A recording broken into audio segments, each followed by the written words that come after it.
നമ്മുടെ വീട്ടിൽ സാധാരണയായുള്ള ഏതാനും പച്ചക്കറികളും 2 മുട്ടയും ഉണ്ടെങ്കിൽ വയറ് നിറച്ചും കഴിക്കാൻ പറ്റിയ ഒരു അടിപൊളി ഐറ്റം നമുക്ക് ഉണ്ടാക്കി നോക്കാം. അതിനായി ഒരു പാനിൽ ബട്ടർ ഇട്ട് കൊടുക്കുന്നുണ്ട്. ഓയിലായാലും മതി.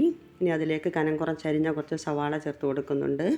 അല്പം വെളുത്തുള്ളി അരിഞ്ഞതും ചേർത്ത് കൊടുത്ത് ഒന്ന് ചെറുതായി ഒന്ന് വഴറ്റിയെടുത്തതിന് ശേഷം കനം കുറച്ചരിഞ്ഞ ഒരു ഉരുളക്കിഴങ്ങ് കൂടി നമുക്കിതിലേക്ക് ഇട്ട് കൊടുക്കാം. ഇനി ഇതിലേക്ക് ചേർത്ത് കൊടുക്കുന്നത് കുറച്ച് കോളിഫ്ലവറാണ്. കുറച്ച് ചെറുതായി കട്ട് ചെയ്തതിന് ശേഷം അത് ഇതിലേക്ക് ഇട്ട് കൊടുത്ത് ഒന്ന് ഇളക്കിയതിന് ശേഷം ഒരല്പസമയം മൂടി വയ്ക്കാം. ഒരുപാടങ്ങ് വെന്ത് പോകരുത്. ഇനി ഇതിലേക്ക് ചേർത്ത് കൊടുക്കാൻ പോകുന്നത് മഷ്റൂംസാണ്. മഷ്റൂംസ് യാതൊരു നിർബന്ധവുമില്ല, കയ്യിലുണ്ടെങ്കിൽ ഇട്ട് കൊടുത്താൽ മതി.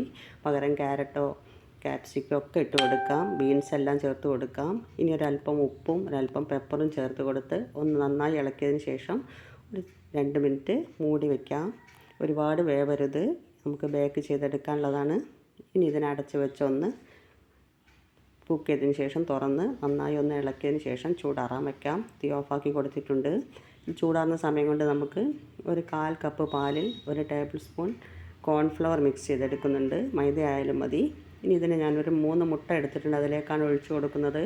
നിങ്ങളുടെ വെജിറ്റബിൾസിനനുസരിച്ചുള്ള മുട്ട എടുത്താൽ മതി. 2 മുട്ട ആയാലും മതി. ഇനി അതിലേക്ക് അല്പം കുരുമുളക് പൊടിയും ഉപ്പും ചില്ലി ഫ്ലേക്സും ചേർത്ത് കൊടുത്ത് നന്നായി ഒന്ന് മിക്സ് ചെയ്തെടുക്കണം. ഇനി മിക്സ് ചെയ്ത കൂട്ടിലേക്ക് നമ്മൾ എടുത്തു വച്ചിരിക്കുന്ന ചൂടാറിയ വെജിറ്റബിൾ കൂട്ട് ഇട്ട് കൊടുക്കാം. നേരിയൊരു മാത്രമേ പാടുള്ളൂ, അതിൽ ചൂട് കൂടാൻ പാടില്ല. ഇനി ഇതിനെ ഒന്ന് നമുക്ക് നന്നായി മിക്സ് ചെയ്തെടുത്തതിന് ശേഷം ബേക്ക് ചെയ്യുകയോ ഫ്രൈ പാനിൽ ഒഴിച്ച് സ്റ്റവിൻ്റെ മേലെ ലോ ഫ്ലെയിമിൽ വെച്ച് തിരിച്ചും മറിച്ചുമിട്ട് കുക്ക് ചെയ്യുകയോ ചെയ്യാം. ഇനി അതിൻ്റെ മുകളിൽ കുറച്ച് തക്കാളി ചെറുതായി കട്ട് ചെയ്ത് ഇട്ട് കൊടുക്കുന്നുണ്ട്. ഇനി കുറച്ച് ചീസാണ് ഇട്ട് കൊടുക്കുന്നത്. ചീസ് നിർബന്ധമില്ല, കയ്യിലുണ്ടെങ്കിൽ മാത്രം ഇട്ട് കൊടുത്താൽ മതി. ചീസ് ഇല്ലാതെയും അടിപൊളി ടേസ്റ്റാണ്.